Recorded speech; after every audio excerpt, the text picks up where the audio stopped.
तारिक,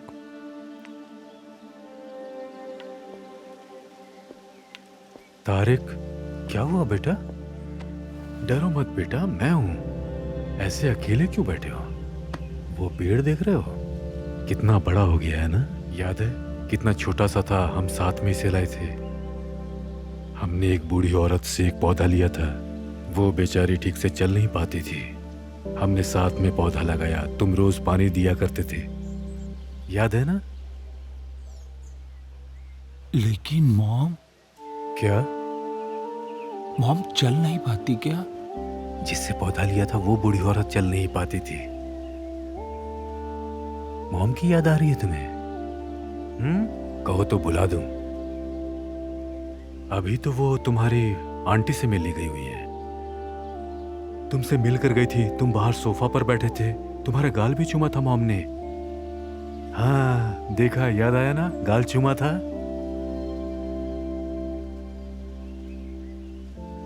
अब दवाई ले ले बेटा, टाइम हो गया है।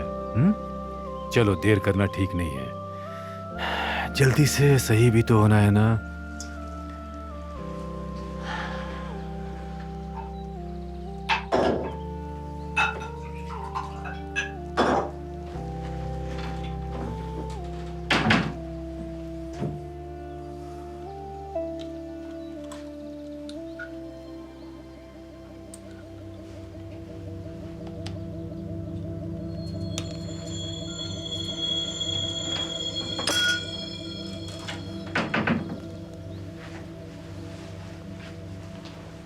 ये लो बेटा दवाई, अब पी लो इसे जल्दी से।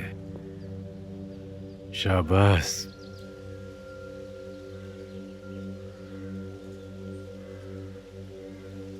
ये हुई ना बात। चलो अब कुछ देर आराम कर लो, ठीक है? मैं रूम में ले चलो तुम्हें? थोड़ा आराम भी जरूरी है बेटा। आओ चलो, मेरा बहादुर बेटा। शाबाश, चलो मेरा प्यारा बेटा, चलो आराम से। हाँ।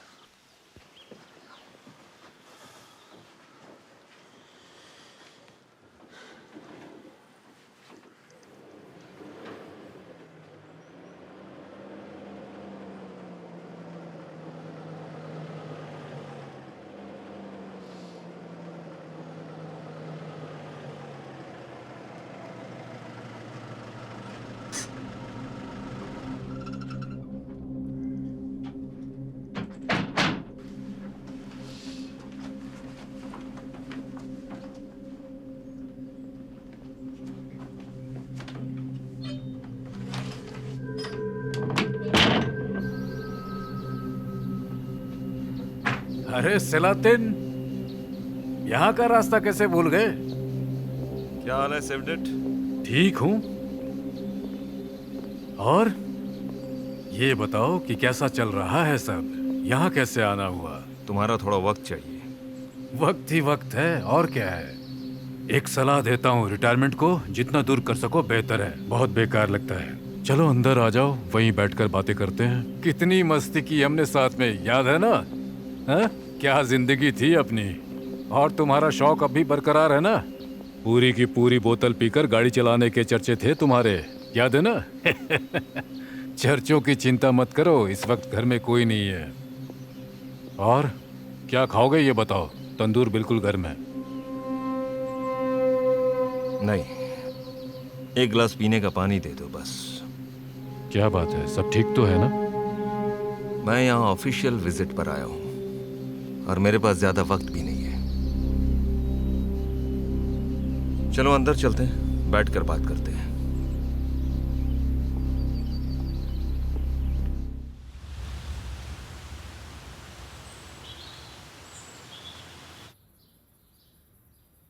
तुम्हारे छोटे बेटे तारिक की दिमागी हालत बिल्कुल सही नहीं है और ये बात किसी से छुपी नहीं है।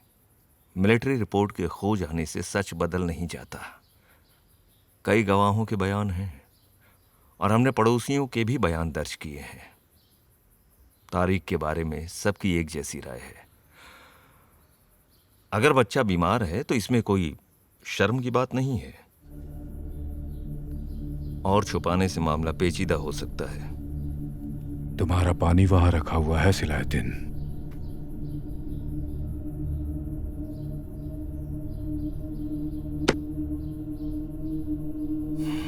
हमें शक है कि तारिक ने ही अपनी पत्नी और उसके प्रेमी का कत्ल किया है। सारे सबूत उसी तरफ इशारा कर रहे हैं। यूसुफ की छानबीन में भी यही बात निकल कर आ रही है।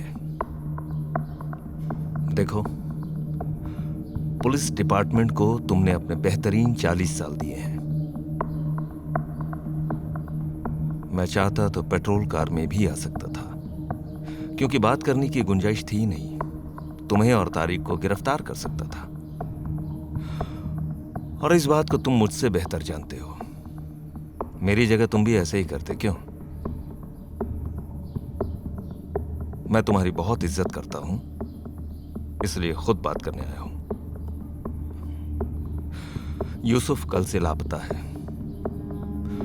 सोचा कि खुद आके पूछूं तुमसे कि क्या तुम्हें कुछ मालूमात है? 1996 पिनाबासी नाइट क्लब। हम आराम से बैठकर ड्रिंक ले रहे थे। रेडियो पर मैसेज आया, 2 गोलियां चली हैं। उस दौरान तुम्हारी वाइफ प्रेग्नेंट थी। उसी सुबह तुम्हें घर से कॉल पर यह खबर मिली। पहले तुमने मुझे बताया। तुम एक बेटी के बाप बनने वाले थे। खुशी के मारे तुमने मुझे गले से लगा लिया था। तुम्हारे दिल की धड़कने में महसूस कर पा रहा था। फिर मैंने कहा चलो पार्टी करते हैं, और हम पीने चले गए। फिर रेडियो पर वो मैसेज आया। हम खड़े भी नहीं हो पा रहे थे। हम उस नाइट क्लब के पिछले दरवाजे से घुसे थे। वहीं पहली बॉडी देखी हमने।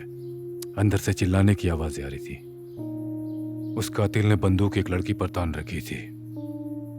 इससे पहले हम कुछ कर पाते, उसने गोली चला दी। लड़की जमीन पर थी। मैंने ऐसे ऊपर हाथ करके 2 का सिग्नल दिया, मतलब 2 बॉडीज। फिर मैंने अपनी बंदूक लोड की। तभी सामने से एक लड़की चिल्लाती हुई और भागती हुई हमारी तरफ आई। उस कातिल ने उस पर गोली चला दी। उस लड़की ने हमारे सामने दम तोड़ा। बेहद कम उम्र की थी, अच्छे घर की थी। अब 3 बॉडीज थी। रेडियो पर 2 बताई थी, यहां 3, मतलब टोटल 5 बॉडीज। जब उसकी गोलियां खत्म हुई तो हम अंदर गए। तब तक वो फिर लोड कर चुका था और गोली चलाने के लिए वो फिर से तैयार था। हमें बिल्कुल भी अंदाजा नहीं था कि वो कितने असले के साथ रैम्बो की तरह वहां आया था। मैंने तुम्हारी तरफ देखा। तुम डर से कांप रहे थे। मैं समझ गया था कि उस वक्त तुम अपनी बीवी और होने वाले बच्चे के बारे में सोच रहे थे। अंदर से चिल्लाने की आवाजें आ रही थी और वो गोलियां चलाता जा रहा था। अंदर जाते तो वो हम पर भी गोलियां चलाता।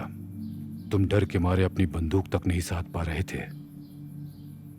फिर मैंने तुमसे कहा था कि तुम यहीं रुक जाओ, और मैं अकेला ही अंदर चला गया।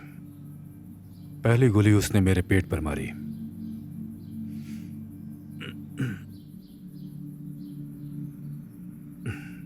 फिर मैंने उस पर गोली चलाई और उसने मुझे फिर गोली मारी, और दूसरी गोली मुझे यहां आके लगी। 6 लोग मरे। एक वेटर, बाकी सारी लड़कियां, जिसमें एक 19 साल की थी। मैं एक बेटी चाहता था, पर शायद मेरे नसीब में नहीं थी। और मैं चाहता था कि तुम्हारी बेटी को माँ बाप दोनों का प्यार मिले। ऊपर वाला ना करे कभी तुम्हारे बच्चों को कोई तकलीफ हो।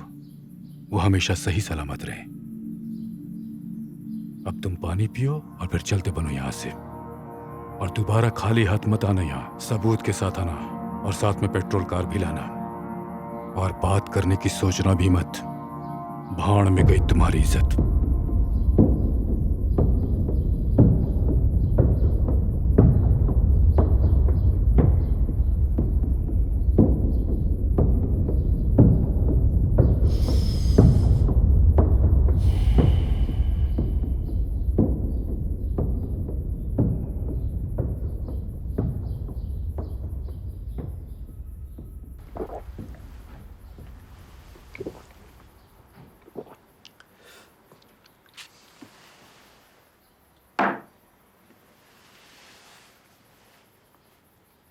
सही कहा तुमने। कोई पुख्ता सबूत नहीं है मेरे पास, लेकिन टेनर जिंदा है,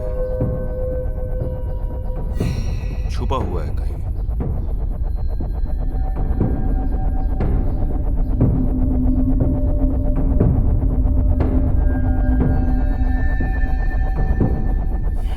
मैं ये बात जानता हूं।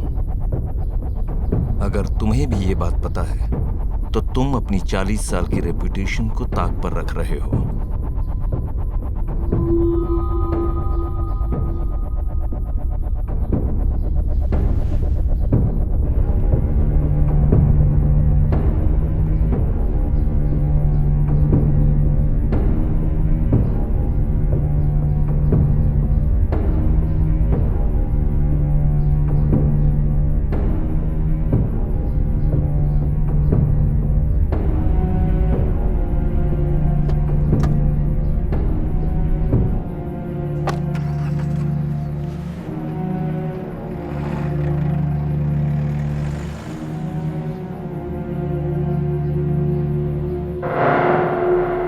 तारिक,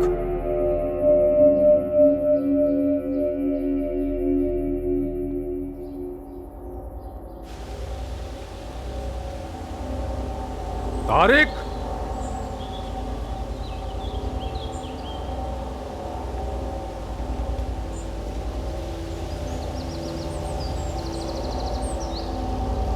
तारिक।